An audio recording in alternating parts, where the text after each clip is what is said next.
War, the price of power.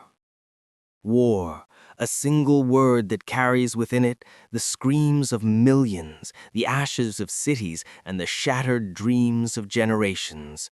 It is the darkest creation of mankind, a brutal reminder of what happens when pride, power, and politics overshadow compassion, reason, and humanity. Since the dawn of civilization, man has fought, not merely for survival, but for dominance. And every time the world has burned, it has been in the name of something noble, land, honor, religion, or peace itself.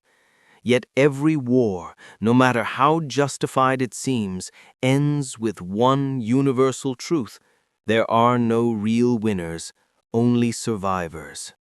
When the first spear was thrown in ancient times, man discovered his capacity for destruction.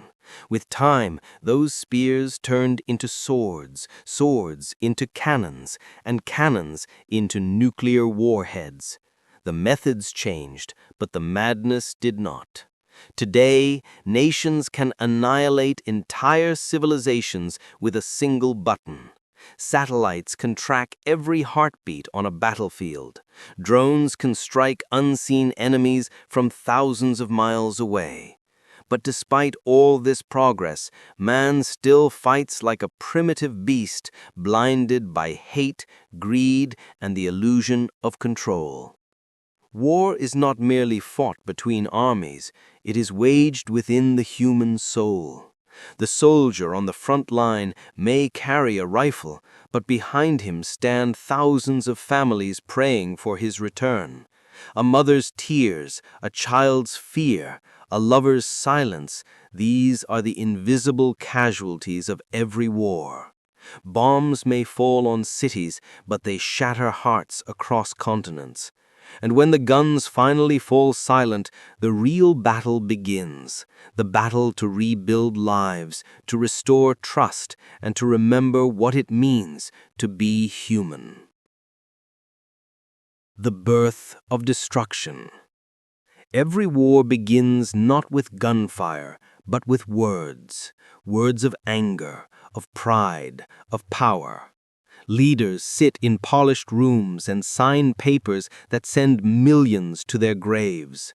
They speak of strategy, of victory, of justice, but those who die on the battlefield never hear such words. The farmer, the worker, the nurse, the teacher, they are the ones who pay for the decisions made by men who never see the front line. The young soldier dies thinking he is defending his country, while the politicians behind him defend their ambitions. War turns men into numbers, cities into ashes, and dreams into history. A single airstrike can erase an entire generation. Children are born amidst ruins, never knowing what peace feels like. They grow up learning the language of fear, the sound of sirens, the flash of bombs, the cry of mothers searching through rubble. For them, childhood is not a journey of wonder, but a lesson in survival. And yet, the cycle continues. History repeats itself. From the ashes of one war rises the shadow of another. The First World War was called the war to end all wars. But barely 2 decades later, the world plunged into an even darker abyss, the Second World War, where more than 70 million lives were lost. From the nuclear bombings of Hiroshima and Nagasaki to the cold, frozen trenches of Stalingrad, humanity witnessed the full horror of its own inventions. The sky turned black and the earth trembled under the weight of human cruelty. The cost of victory. Every nation that fights a war believes it is righteous, but righteousness dies when bombs fall on the innocent. Victory has a strange taste. It is bitter, soaked in blood and haunted by ghosts. The winning side builds monuments, while the losing side buries their dead. But in truth, both sides lose something far greater: their humanity.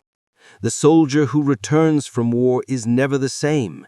His eyes have seen too much, his heart carries too many ghosts.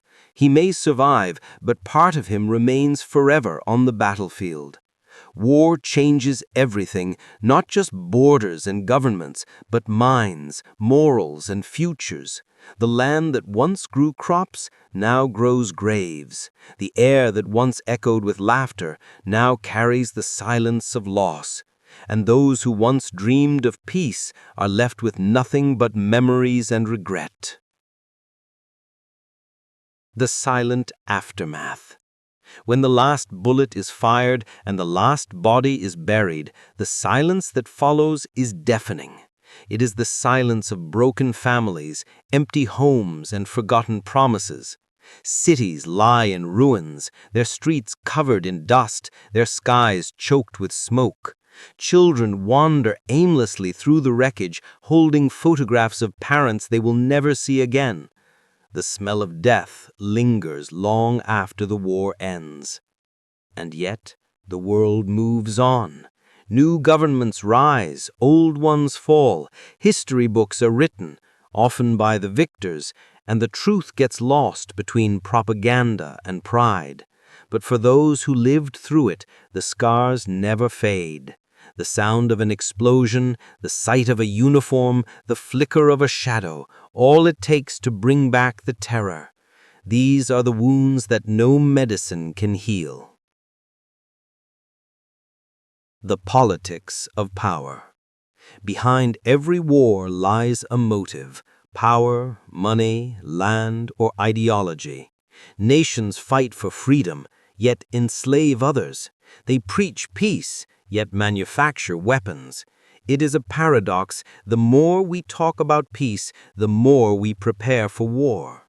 Defense budgets grow, propaganda spreads, and the world divides into us and them.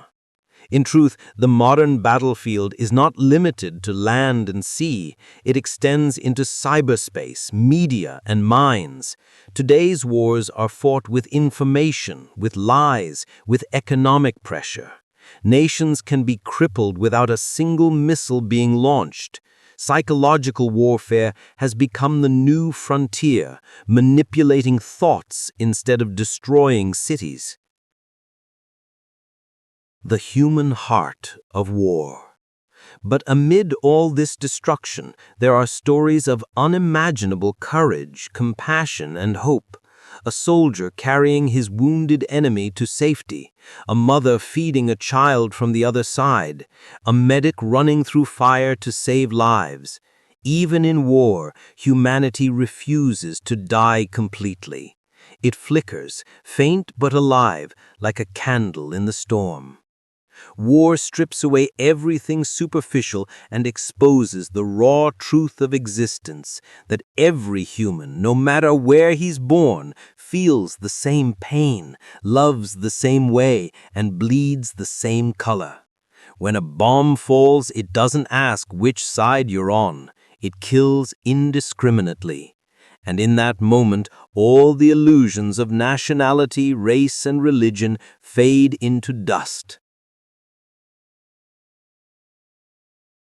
The modern wars. Today's conflicts are no longer fought with swords and flags. They are fought with technology, disinformation, and fear. Drones hover silently over cities. Satellites watch every move. Hackers infiltrate governments. Propaganda floods social media. The battlefield has shifted. It's invisible, digital, psychological. This new kind of war doesn't just destroy buildings, it destroys trust. It divides societies, manipulates minds, and turns neighbors into enemies. In many ways, this invisible war is far more dangerous because it kills without blood. It makes people question truth itself. Peace, the forgotten victory. Peace is often mistaken for weakness, but in truth, it is the greatest form of strength. It takes courage to forgive and even greater courage to understand. The real heroes are not those who kill for their country, but those who work to prevent killing altogether. History's greatest leaders, Gandhi, Mandela, Martin Luther King, and others, proved that words can be more powerful than weapons. They taught us that no nation ever truly wins a war, it only survives it.